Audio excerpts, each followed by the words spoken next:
자, 591쪽에 임차권자의 경매 신청이 나오죠. 그러니까 을이 주택을 임차했는데 임대차가 종료가 됐으나 갑이 보증금을 반환하지 않고 있다. 그러면 을이 보증금을 받기 위해서 할 수 있는 방법은 얘가 보증금 채권자니까 강제 경매를 신청할 수 있어요.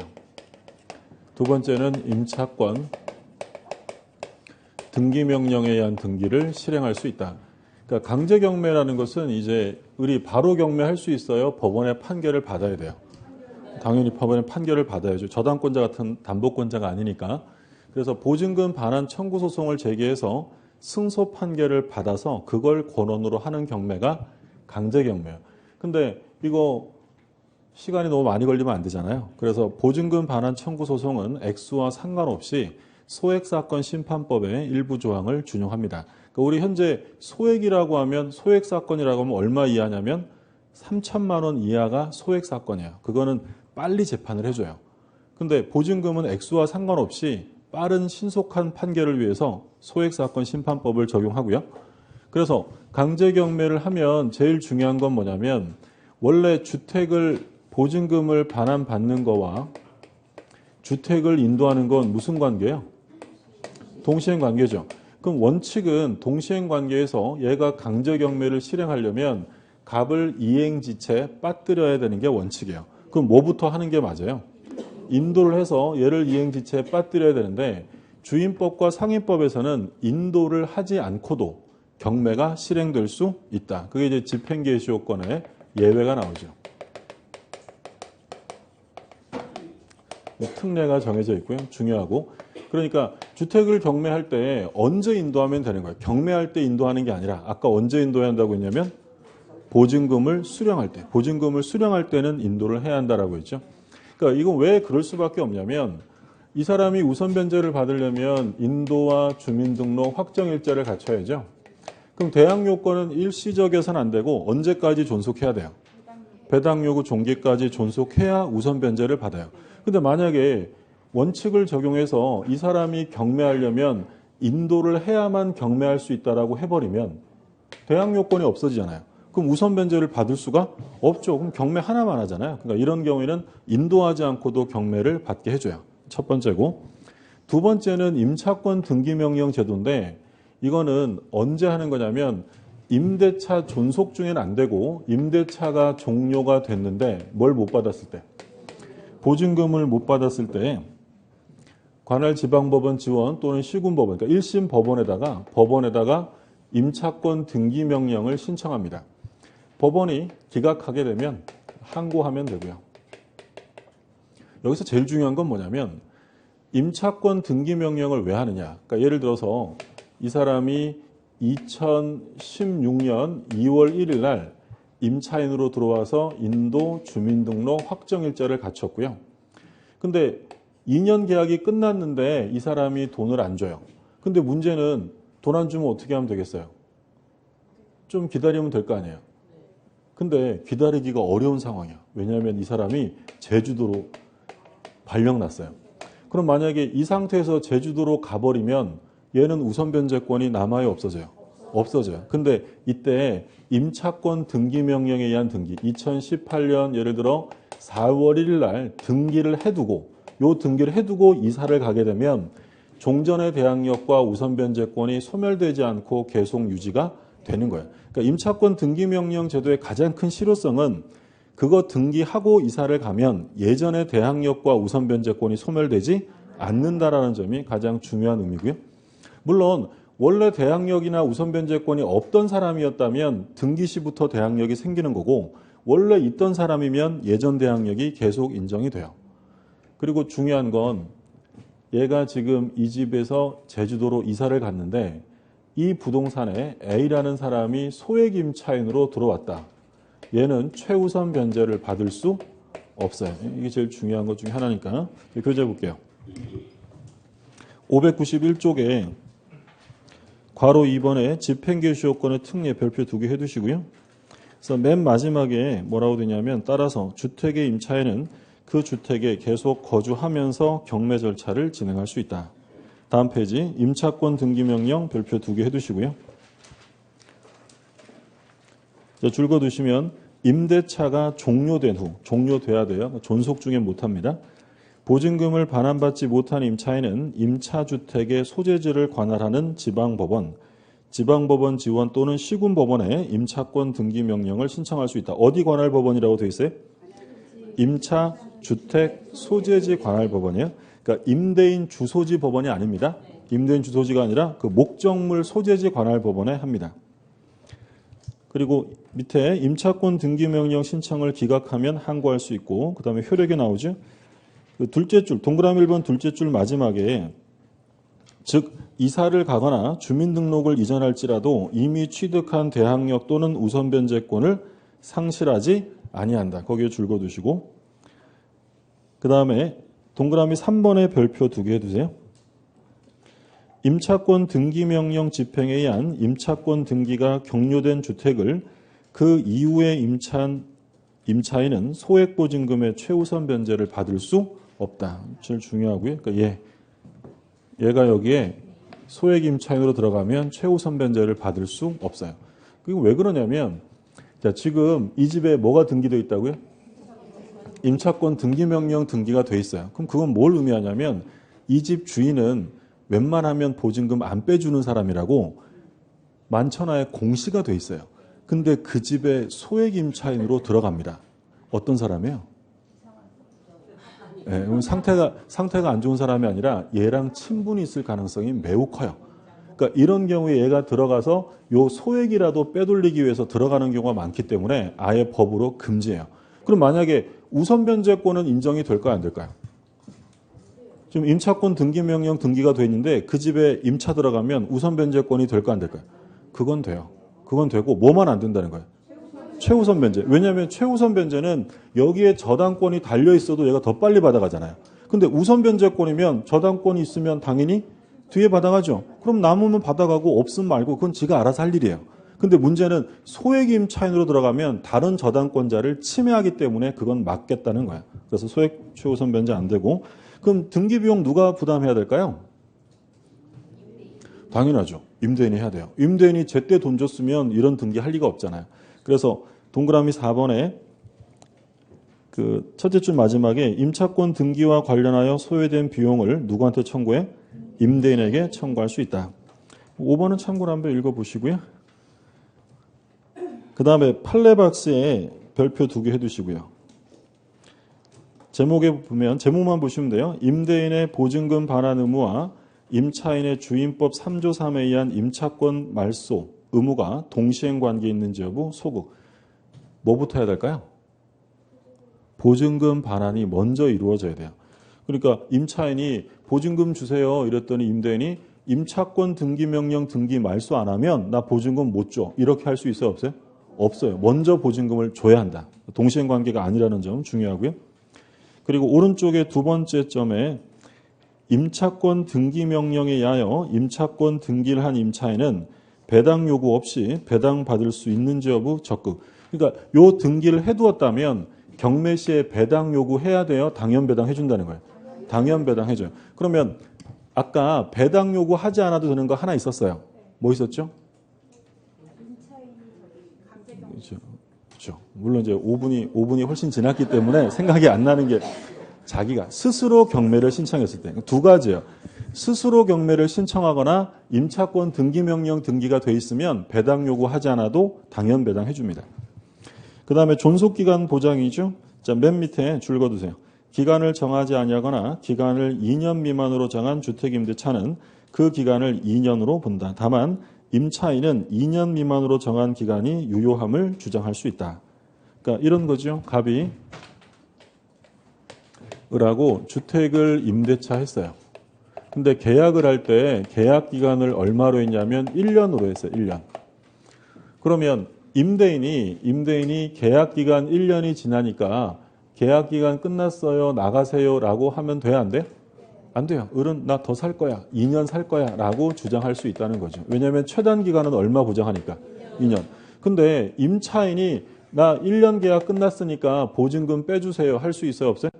임차인은 할 수 있어요. 그러니까 2년 미만으로 약정을 하면 임대인은 그걸 주장하지 못해요. 2년 보장해줘야 되니까. 근데 임차인은 2년을 주장할 수도 있고 2년 미만으로 정한 기간이 유효하다라고 주장할 수도 있다라는 거예요. 무슨 말씀인지 아시겠죠? 예를 들어서 갑거리 계약을 하면서 1년 6개월로 계약을 했어요. 1년 6개월로. 그러면 임차인은 2년 주장할 수 있고 그리고 얼마를 주장할 수 있어요? 1년 6개월을 주장할 수 있는 거예요. 그러니까 여기서 이제 오해하시면 안 되는 게 임차인이 아무 때나 막 나가겠다고 하는 건 아니에요. 그러니까 2년이나 또는 2년 미만으로 정했으면 그 기간을 주장해야 되죠. 그럼 예를 들어서 이 갑거리 2년 계약을 했어요. 2년 계약. 임차인은 1년 있다가 나 보증금 빼주세요 할 수 있어요? 없어요? 안 되는 거예요. 2년이 보장되었으면 이 기간은 지켜져야 돼요. 무슨 말인지 아셨죠? 그럼 계약을 3년. 그러면 을은 2년 있다가 나 나갈게 할 수 있어요? 없어요? 없어요.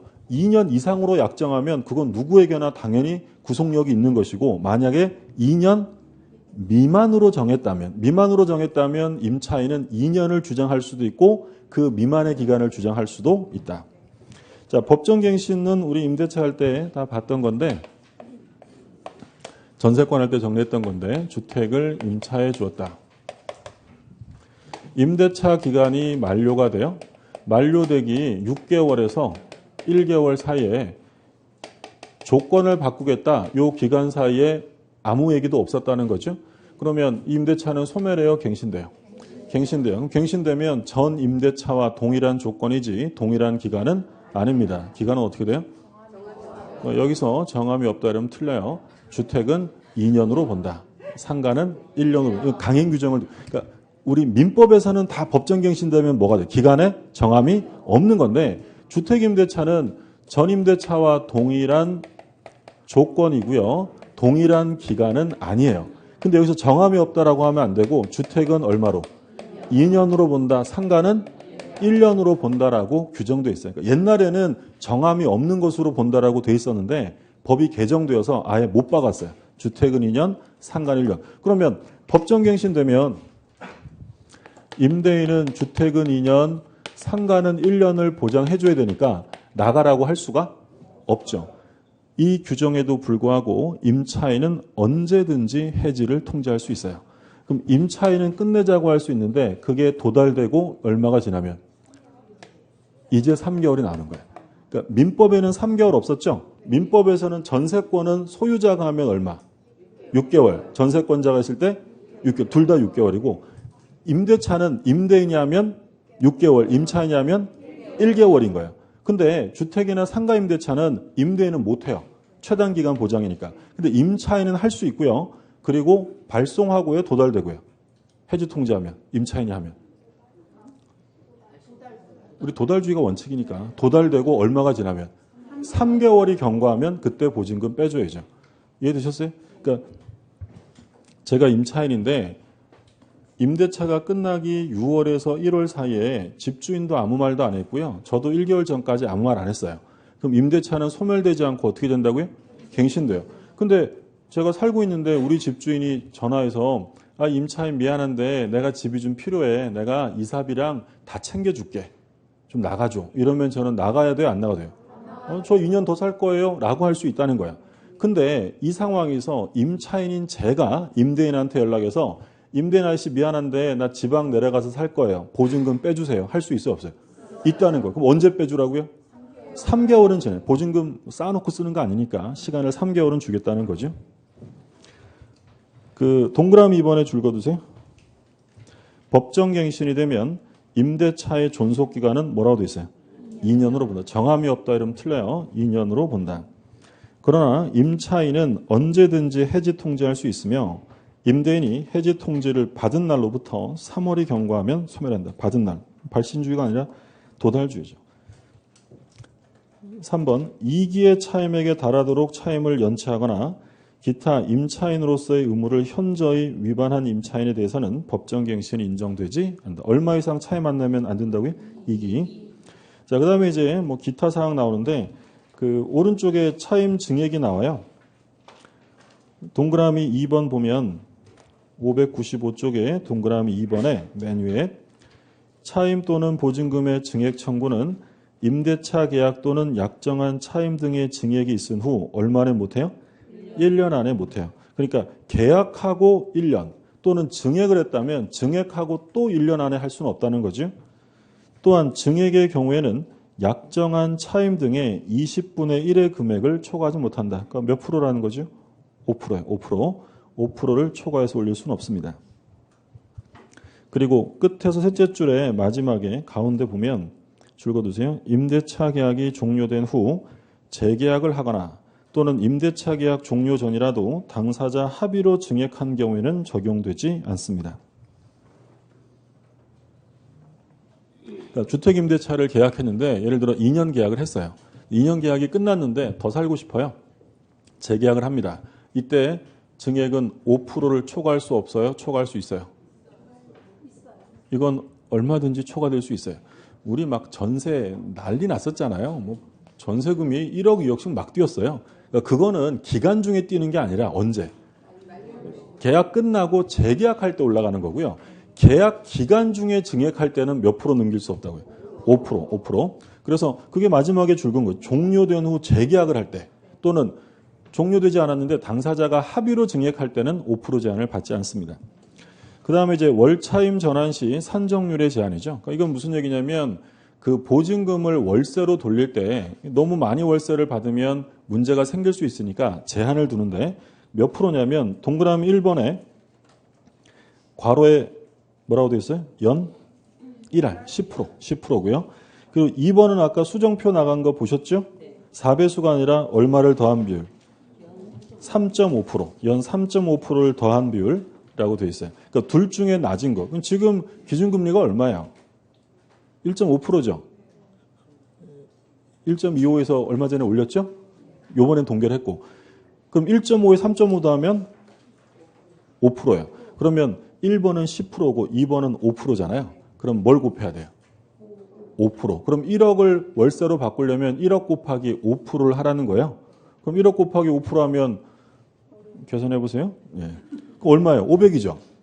연 500이니까 나누면 12로 나누면 되겠죠? 계산 문제는요. 민법에서 안 나와요.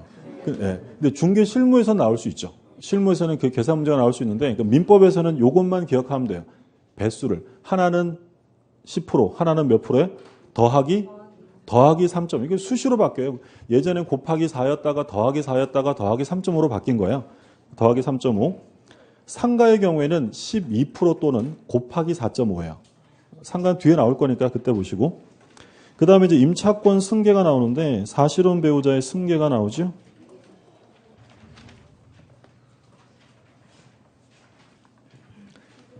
사실혼 배우자가요. 상속권이 있어요, 없어요? 없죠. 만약에 사실혼 배우자에게 상속권이 있다면 이 규정은 만들 필요가 없는 거예요.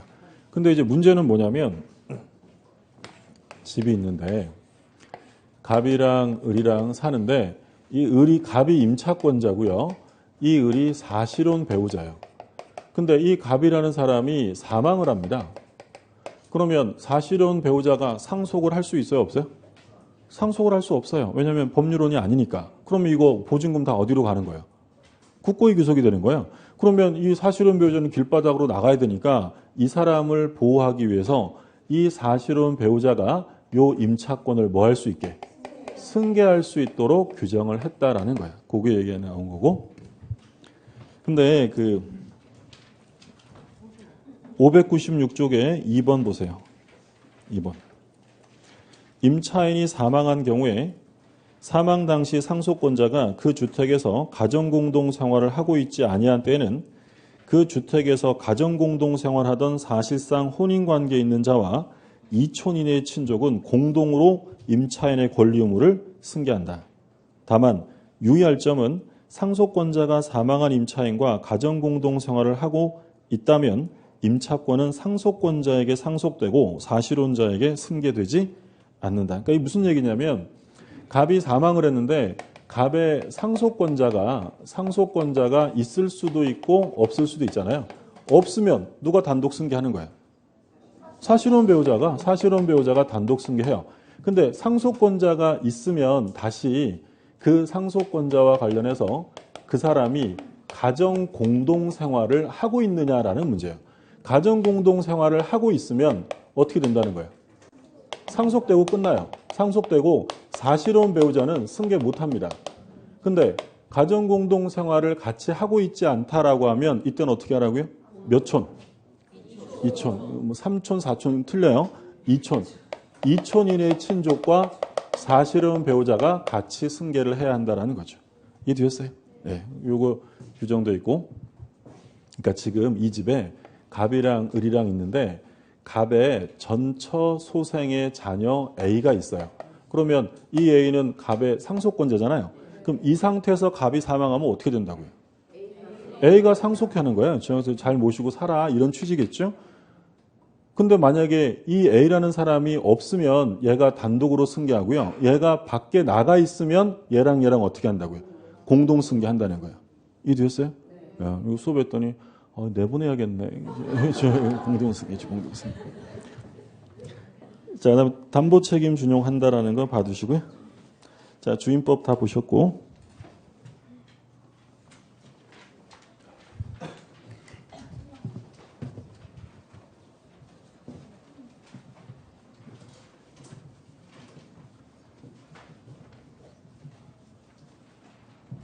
그 다음에 이제 상임법인데, 상임법은 뭐 특별한 거 없고요. 거의 주임법과 같은 구조로 되어 있어요. 그러니까 상임법은 주임법하고 다른 점만 좀 보시면 되는데, 가장 기본적으로 다른 점은 599쪽에 보세요. 상가임대차. 그래서 본법은 뭐라고 되어 있어요? 사업자 등록의 대상이 되는 상가 건물 임대차에 적용된다. 그러니까 사업자 등록을 못하는 거면 상임법이 적용될 수가 없어요. 무슨 뭐 동창회 사무실 뭐 이런 것들, 친목단체 이런 것들은 안 되고요. 그러면 판례가 나오는데 넷째 줄에요. 판례 넷째 줄에 마지막에 단순히 이렇게 되어 있죠. 줄 거두세요. 단순히 상품의 보관, 제조, 가공 등 사실행위만이 이루어지는 공장, 창고 등은 영업용으로 사용하는 경우라 할 수 없으나 그곳에서 그러한 사실행위와 더불어 영리를 목적으로 하는 활동이 함께 이루어진다면 상임법 적용 대상인 상가 건물에 해당한다라는 게 판례예요. 그러니까 단순히 뭐 제조나 가공만 하는 공장이나 창고는 원래 상임법 적용돼야 안 돼요. 또 영업행위를 안 한다면. 근데 이와 더불어 영업활동을 한다면 상임법이 적용될 수 있다라는 거죠. 근데 괄호 2번에 보면 보증금이 일정액 이하인 경우에만 적용이 돼요. 서울시는 얼마라고요? 6억 1천만 원이죠. 예. 수정표는 그 배부 받으셨죠? 예, 그 이제 법이 개정됐으니까 4억이 아니라 이제 6억 1천만 원이고, 니은의 수도권 정비개혁법에 따른 과밀억제권역 나오는데 여기에 하나 더 들어간 게 뭐가 들어갔냐면 부산이 들어갔어요. 부산광역시는 5억 원이고요. 그리고 디귿의 광역시면 뭐는 빼야 되겠어요? 부산은 위에 있으니까 부산은 제외하고, 그리고 새로 들어간 게 세종시, 그렇죠? 세종특별시, 파주시, 화성시 이런 것들은 얼마냐면 3억 9천. 그 다음에 그 밖의 지역은 얼마냐면 2억 7천만 원 이하일 때만 적용이 돼요. 근데 여기서 보증금이 순수보증금이 아니라 환산보증금이죠. 그럼 보증금에 더하기 월세 곱하기 100. 이게 환산보증금이에요. 그럼 예를 들어서 서울인데 보증금 4억 원에 월세가 210만 원이었대요. 210만 원. 그러면 상임법 적용돼야 안 돼요? 이 정도 계산은 나와요. 민법에도. 210에 곱하기 100이면 얼마예요? 2억 1천이잖아요. 합치면 얼마예요? 6억 1천이죠. 그럼 적용해야 안 해요? 적용해요. 바꿔서 말하면 6억 1천 미만일 때 적용해요? 이하일 때 적용해요? 이하. 미만은 아니고요. 이하일 때. 근데 여기서 우리 임대인이 10,000원만 올려달래요. 10,000원만. 그럼 상임법 적용? 안 되는 거였죠. 그래서 고액 이하일 때만 적용이 돼요. 그럼 예를 들어서 주택을 임대차 했는데 그 보증금이, 주택임대차의 보증금이 50억이었어요. 50억. 50억짜리 있죠? 네, 50억의 주택을 임대차 했다. 주임법 적용돼야 안 돼요? 적용되는 거예요? 주임법은 보증금의 액수와 없이 주거 용도로만 쓰면 주임법은 다 적용돼요. 우리 잘 사는 게 이렇게 생각하시면 안 된다는 거예요. 근데 상임법은 영세 상임 보호를 위해 만들어진 것이기 때문에 보증금이 일정액 이하일 때만. 그래서 올해 바뀐 건데 6억 1천으로 늘어나서 이제 상임법이 적용되는 건물이 상대적으로 많아졌어요. 그러니까 4억일 때는 얼마 전까지 4억일 때는 그렇게 또 서울시 같은 경우에 많지 않았었는데 물론 뭐 어느 정도는 꽤 됐죠. 근데 이제 6억 1천으로 올라가서 대폭 늘리는 의미가 있고요. 그래서 맨 밑에 그 뭐 환산 보증금에 대한 설명 수정표 보고 수정해 주시고요. 다음 페이지.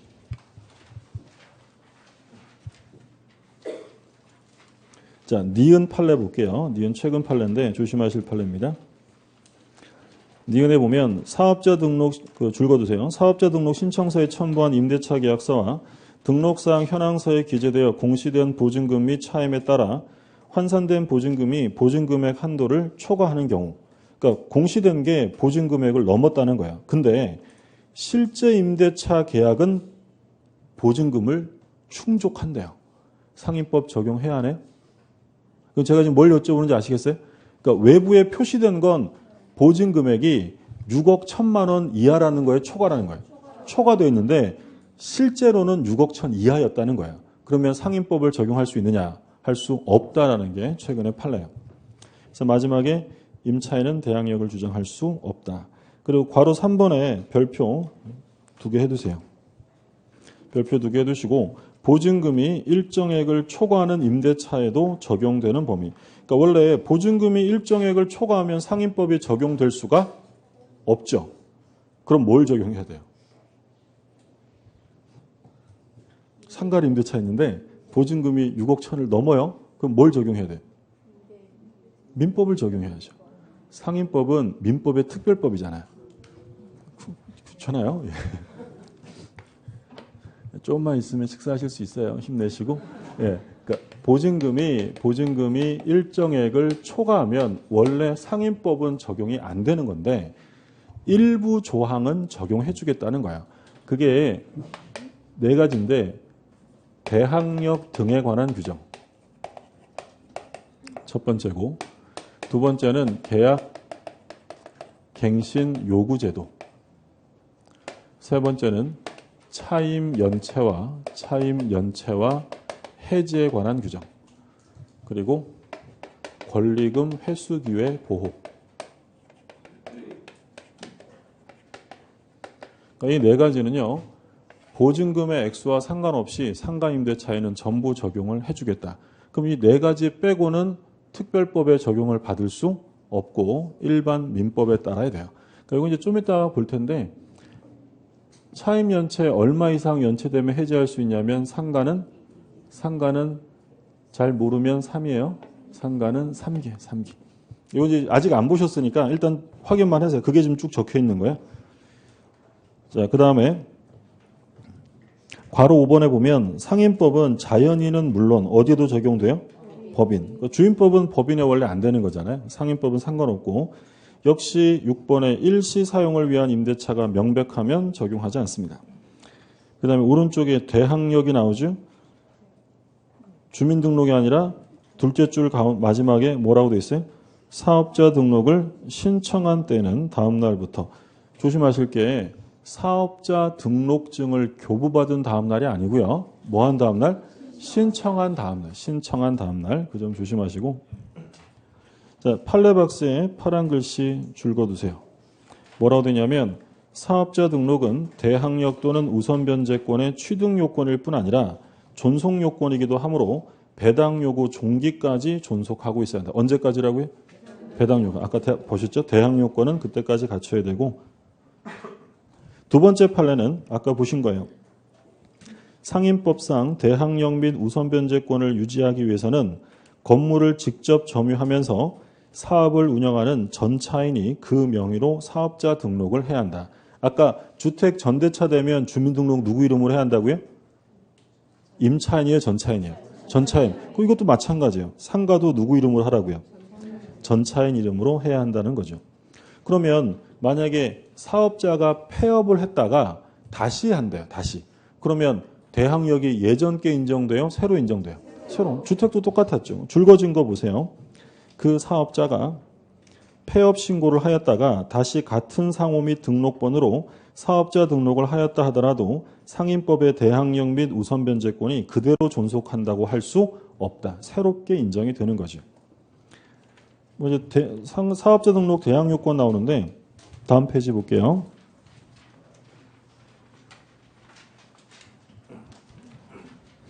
파란 글씨만 보세요.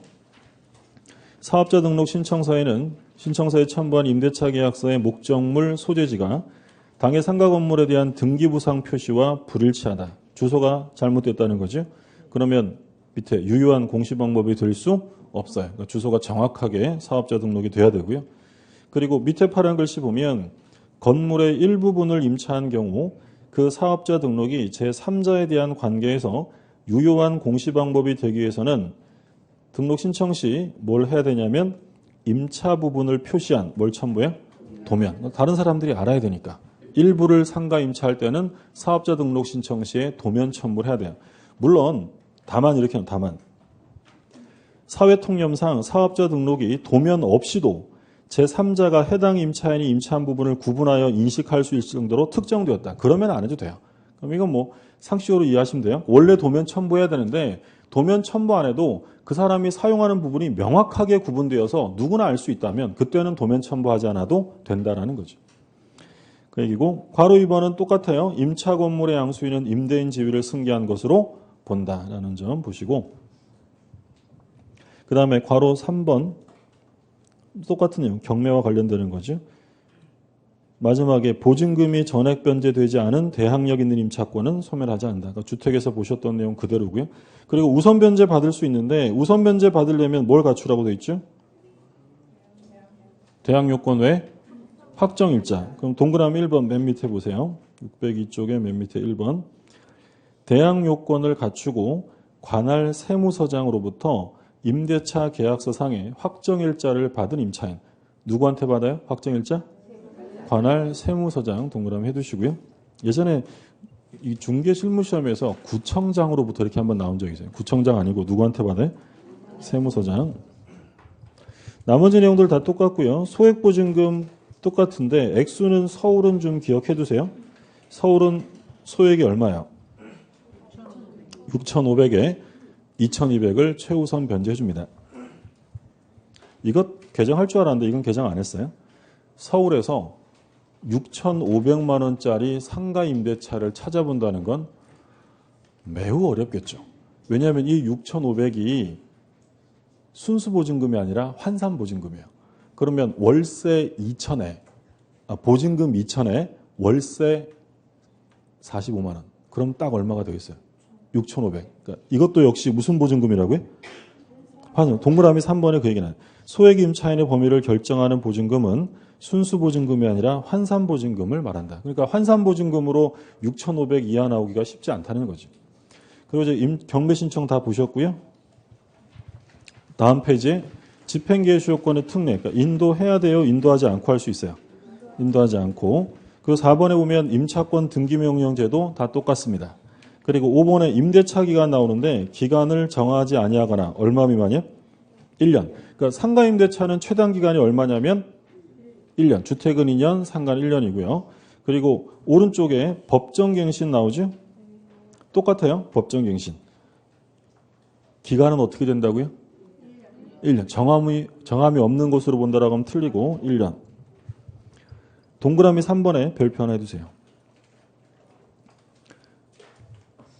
임차인의 갱신 요구권에 관하여 전체 임대차 기간을 5년으로 제한하는 규정은 그 취지와 내용을 서로 달리하는 것이므로 같은 조 사항에서 정하는 법정갱신에 대해서는 적용되지 아니한다. 일단 줄 거두고 넘어가세요. 좀 이따 볼 거예요.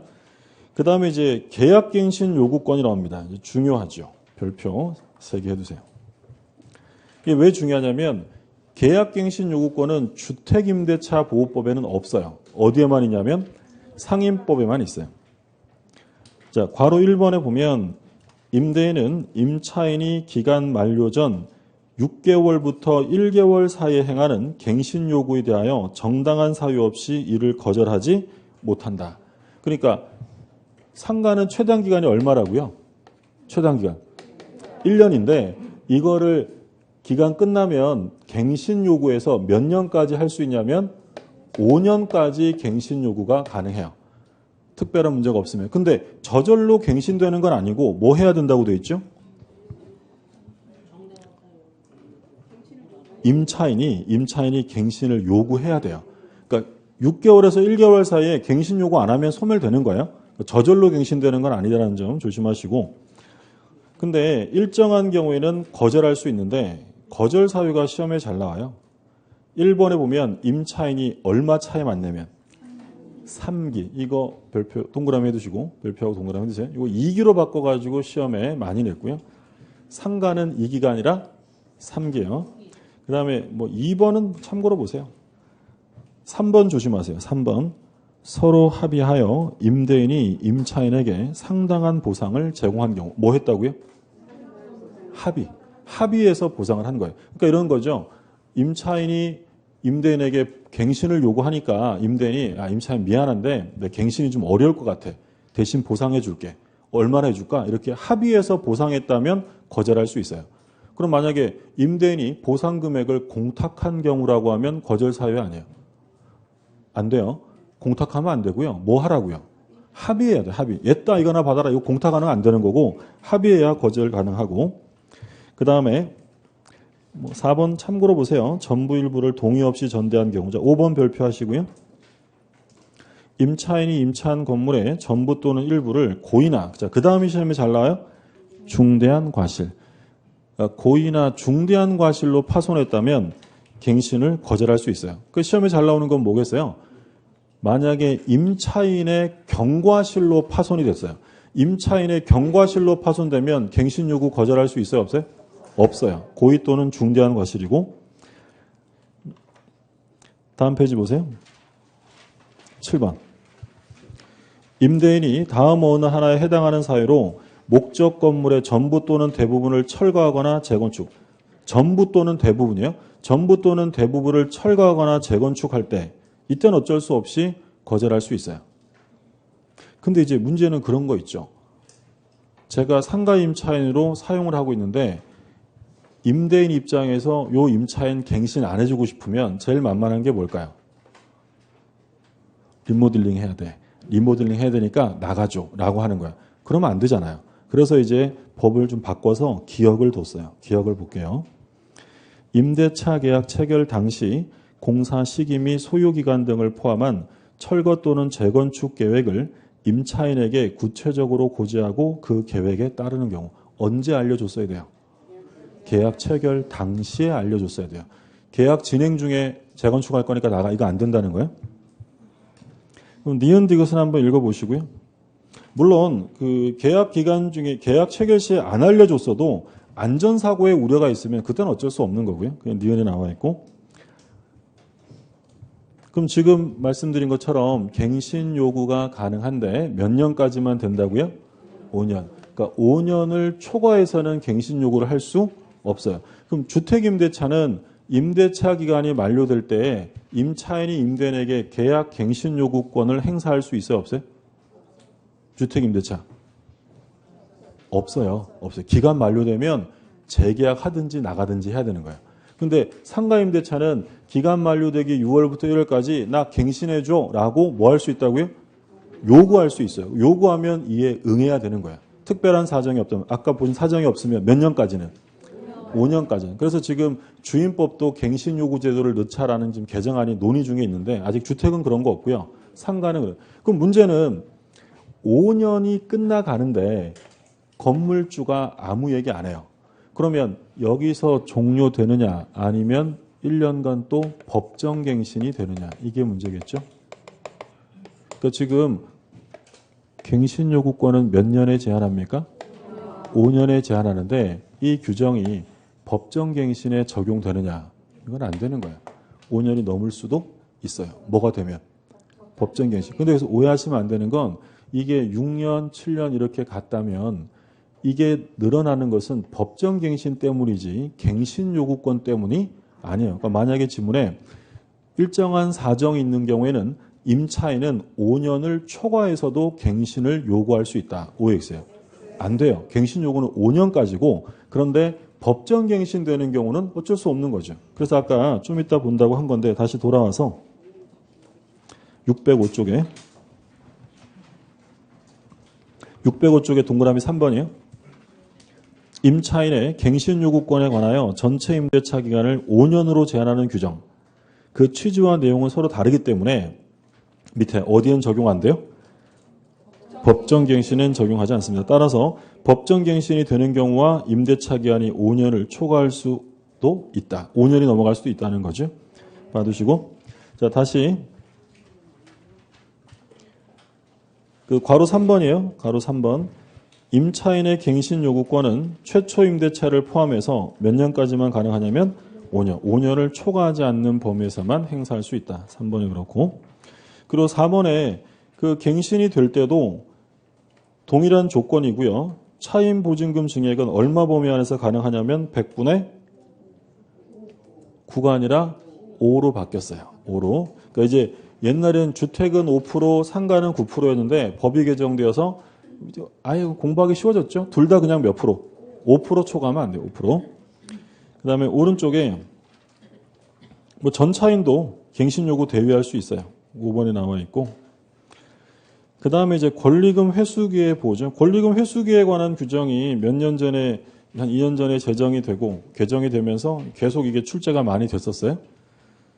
그 내용들이 쭉 나오는데,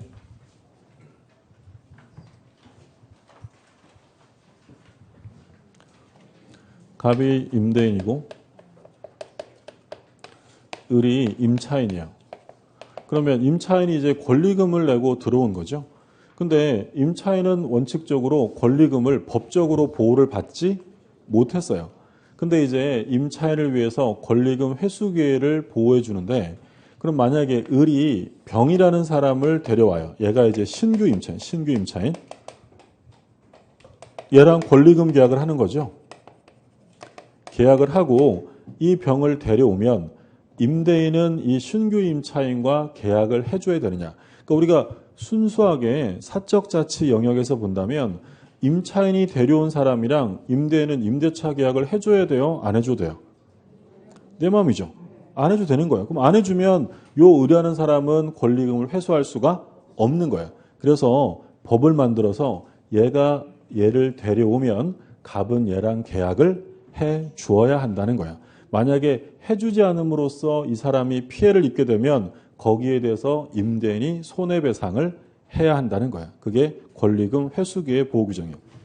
근데 권리금 회수기에는 언제만 보호하냐면 임대인의 방해 행위로부터 보호를 해주는 거지 아직도 재건축이나 재개발 시에 보증금, 권리금을 회수할 수는 없어요. 무슨 말인지 되셨어요? 그러니까 권리금 회수기회를 보호하는 방법은 지금 보시는 것처럼 임대인이 방해하는 경우도 있지만 그게 아니라 아예 건물 자체를 재개발하거나 재건축을 할 수도 있잖아요. 그럼 재개발하거나 재건축하면 권리금을 어디 가서 회수할 수 있다는 거 없다는 거예요. 그건 보호 방법이 없어요. 그럼 아직까지 안 만들어져 있고 지금 요 경우만 만들어져 있어요. 그게 이제 원칙 이렇게 나와 있죠. 보시면 임대인은 임대차 기간이 끝나기 자 동그라미 해두세요. 얼마 전이에요. 3개월 전부터 종료 시까지 다음에 해당하는 행위를 함으로써 임차인이 권리금 지급받는 걸 방해해서는 안 됩니다. 기억해 보시면 임차인이 주선한 신규 임차인이 되려는 자에게 권리금을 요구하거나 임차인이 주선한 신규 임차인이 되려는 자로부터 권리금을 수수하는 행위. 그러니까 갑이 임대인이 누구한테 권리금 달라는 거예요. 야 나한테 줘. 이런 행위 하면 안 된다는 거죠. 그리고 니은 임차인이 주선한 신규 임차인이 되는 자로 하여금 임차인에게 권리금을 지급하지 못하게 하는 행위. 내가 계약해 줄 테니까 대신 권리금 주면 안 돼. 이런 약정 하면 안 되고요. 그 다음에 디귿 임차인이 주선한 신규 임차인이 되려는 자에게 상가 건물에 관한 조세, 공과금, 주변 상가 건물의 차임 보증금 및 그 밖의 부담에 따른 금액에 비추어 현저히 고액의 차임과 보증금을 요구하는 행위.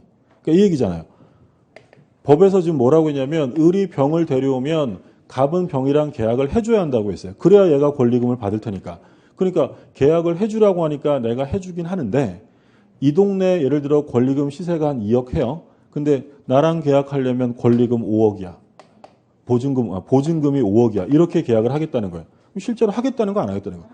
안 하겠다는 거죠. 그러면 결국 얘가 피해를 입을 테니까 그러니까 이 시세와 비추어서 터무니없이 이런 식으로 요구하는 것은 해서는 안 된다는 거죠. 그다음에 리을은 안 보셔도 되죠. 그리고 동그라미 2번 줄 그어두세요. 전대인과 전차인 사이에는 권리금 회수기에 보호에 관한 규정이 적용되지 않습니다. 그러니까 권리금 회수기에는 누구한테만 인정이 돼요? 임차인, 전차인에게는 인정 안 돼요.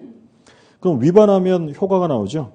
둘째 줄 가운데 이 경우 손해배상액은 신규 임차인이 임차인에게 지급하기로 한 권리금과 임대차 종료 당시 권리금 중 낮은 금액을 넘지 못한다. 그러니까 얘랑 권리금을 1억 계약을 했대요. 그리고 종료 시에 권리금이 예를 들어 8천만 원이었다. 그러면 얼마 받으라는 거예요? 손해배상은 8천만 원을 받아야 한다는 거죠. 그러니까 여기서 종료 시의 권리금이라는 건 뭐냐면 그 국토부에서 그 지역의 상권 파악을 해가지고요. 그 지역의 권리금이 어느 정도다라는 걸 공시하도록 돼 있어요. 아직 잘 안 돼 있지만 그렇게 하면 그 액수와 얘랑 비교해서 낮은 것을 넘지는 못한다라는 거죠. 그 다음에 2번 별표해 두시고요. 임차인의 손해배상 청구권은 임대차가 종료한 날부터 몇 년이에요? 3년. 언제부터 3년? 종료한 날. 이건 무슨 반환한 날로부터 3년, 뭐 침해가 있은 날로부터 3년 이러면 안 돼요. 종료한 날로부터 3년이에요. 3년. 그러면 소멸시효가 완성이 되고 다음 페이지. 자, 예외가 나옵니다. 다음 어느 하나에 해당하는 경우에는 거절할 수 있어요. 1번.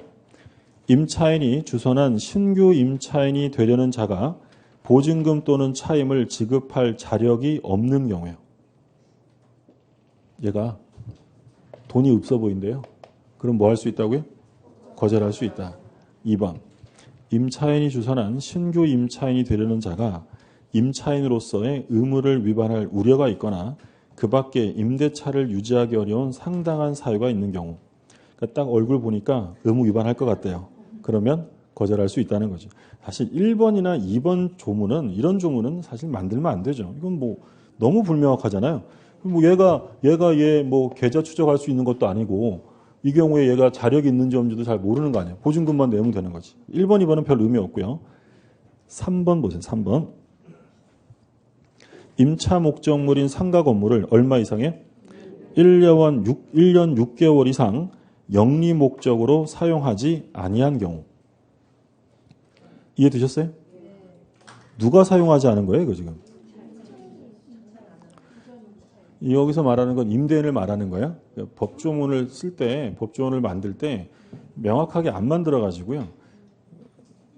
무슨 얘기냐면 지금 법조문상으로만 보면 예를 들어서 임차인이 1년 6개월 동안 영업을 안 하고 나갈 때 권리금 보호를 해줄 필요 없다는 것처럼 쓰여져 있지만 그런 의미가 아니고요.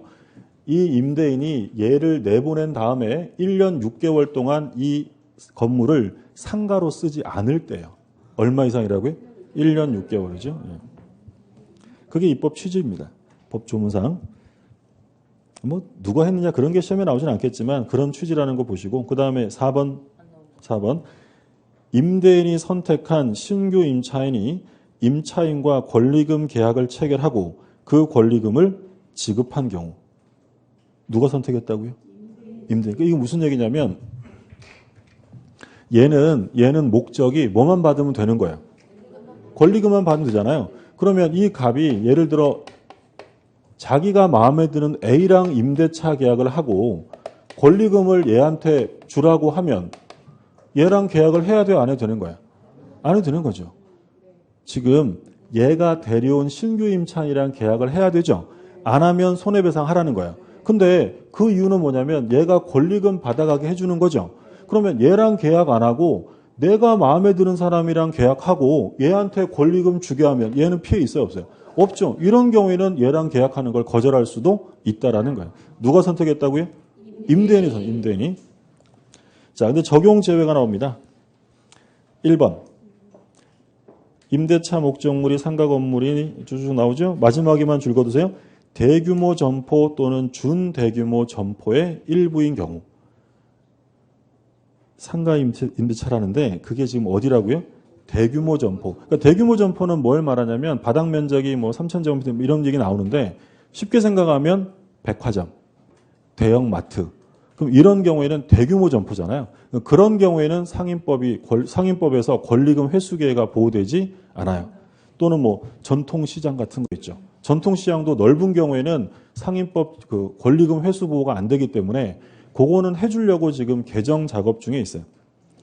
그 다음에 2번에 보면 마지막에 국유재산법에 따른 국유재산 또는 공유재산 및 쭉 나오는 공유. 그러니까 결국은 둘이에요. 국유 아니면 뭐 공유. 그러니까 국유라는 건 누구 거예요?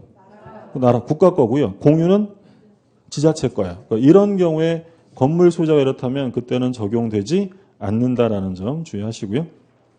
지금 권리금 회수기에 관한 보호 규정은 앞으로도 자주 나올 수 있기 때문에 지금 체크한 부분들 위주로 좀 잘 보셔야 되고, 그 다음에 밑에 보면 이제 차임 증감 청구. 이제 100분의 9가 아니라 뭘로 간다고 했어요? 100분의 5. 100분의 5. 그리고 동그라미는 똑같아요. 뭐 증액한 다음에 1년 안에는 또 증액할 수 없고, 그리고 월차임 산정률에 제한 오른쪽에 나옵니다. 동그라미 1번. 괄호에 얼마라고 돼 있어요? 1할 2푼 12%고요. 그리고 2번에 보면 대통령령으로 정하는 배수를 곱한 비율 몇 배라고 돼 있죠? 4.5배. 4.5배. 그래서 아까 주택은 어떻게 됐어요? 10% 또는 더하기 3.5야. 근데 상가는 12% 또는 곱하기 4.5. 곱하기 4.5 봐두시고. 자, 3번에 별표 2개 해두세요. 괄호 3번. 차임 연차와 해지. 얼마 이상 연체되면 해지예요? 3. 이거 2기로 바꿔서 나오는 거 조심하시고. 자, 지금 상임법 다 봤어요. 그럼 마지막으로 이거예요. 보증금이 일정액을 초과하는 경우에 적용되는 게 이건데, 그러면 먼저 대항력 등이라는 것은 인도와 뭐 하면?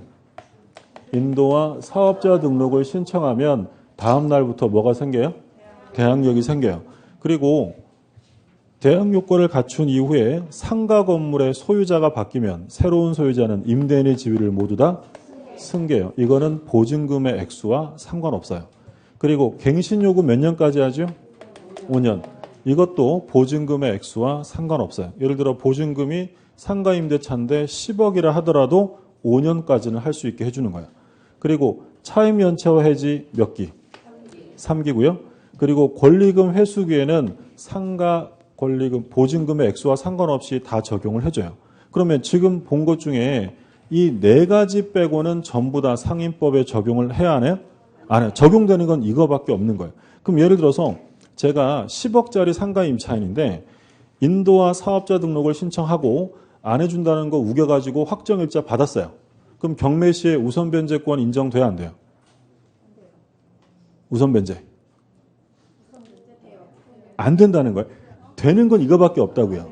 지금 우리 상임법 공부 다 한 다음에 보는 이유가 뭐냐면 지금까지 공부한 것 중에 보증금이 일정액을 초과할 때 적용되는 건 요거 4개밖에 없다는 거예요. 무슨 말이 되셨어요? 예. 그럼 제가 상가 임차인인데 보증금이 10억이에요.